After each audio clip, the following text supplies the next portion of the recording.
This is Roger Hibbert and his beautiful wife Elizabeth. Tonight we're in the 5th chapter of Isaiah.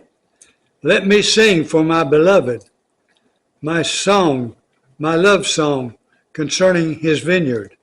My beloved had a vineyard on a very fertile hill. He dug it and cleared it of stones and planted it with choice vines. He built a watchtower in the midst of it, and he hewed out a wine vat in it, and he looked for it to yield grapes, but it yielded wild grapes. And now, O inhabitants of Jerusalem and men of Judah,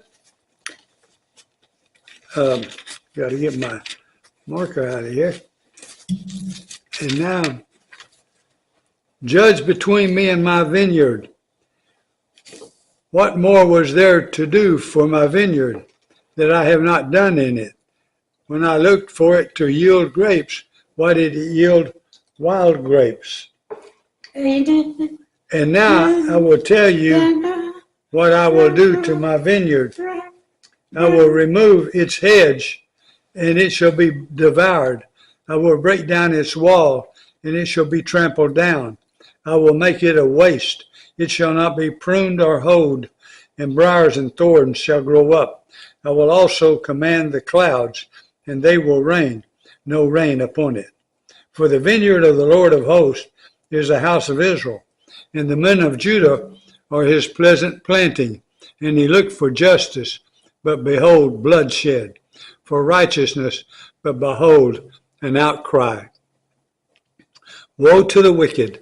Woe to those who join house to house, who add field to field, until there is no more room, and you are made to dwell alone in the midst of the land. The Lord of hosts has sworn in my hearing, surely many houses shall be desolate, large and beautiful houses without inhabitant.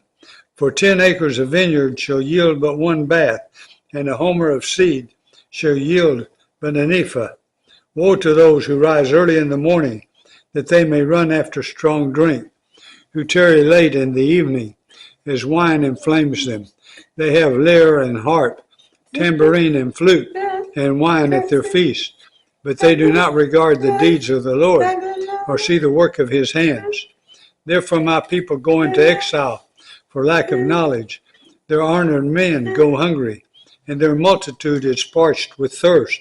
Therefore Sheol has enlarged its appetite, and opens its mouth beyond measure, and the nobility of Jerusalem and her multitude will go down, her revelers, and he who exalts in her. Man is humbled, and each one is brought low, and the eyes of the haughty are brought low. But the Lord of hosts is exalted in justice, and the holy God shows himself holy in righteousness. Then shall the lambs graze as in their pasture, and nomads shall eat among the ruins of the rich. Woe to those who draw iniquity with cords of falsehood, who draw sin as with cart ropes, who say, let him be quick, let him speed his work, that we may see it. Let the counsel of the Holy One of Israel draw near, and let it come, that we may know it. Woe to those who call evil good, and good evil. Man, didn't that happen in our country just recently? Golly. Wow. Who put darkness for light, and light for darkness. Who put bitter for sweet, and sweet for bitter. Woe to those who are wise in their own eyes. Man, I tell you what, it was just like Sodom and Gomorrah here during Biden, and everybody was so, well, anyway. And shrewd in their own sight. Woe to those who are heroes at drinking wine, and valiant men in mixing strong drink, who acquit the guilty for a bribe, and deprive the innocent of his right. Therefore, as the tongue of fire devours the stubble, and as dry grass sinks down in the flame, so their roots will be rottenness, and their blossom go up like dust. For they have rejected the law of the Lord of hosts, and have despised the word of the Holy One of Israel. Therefore the anger of the Lord was kindled against his people, and he stretched out his hand against them and struck them. And the mountains quaked, and their corpses were as refuse in the midst of the streets.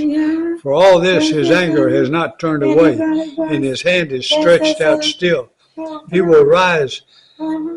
He will raise a signal for nations far away and whistle for them from the ends of the earth.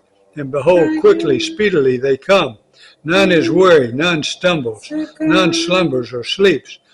Not a waistband is loose, not a sandal strap broken.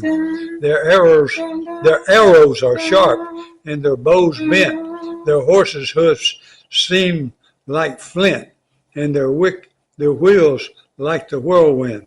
Their roaring is like a lion, like young lions. They roar, they growl, and seize their prey. They carry it off, and none can rescue. They will growl over it on that day, like the growling of the sea.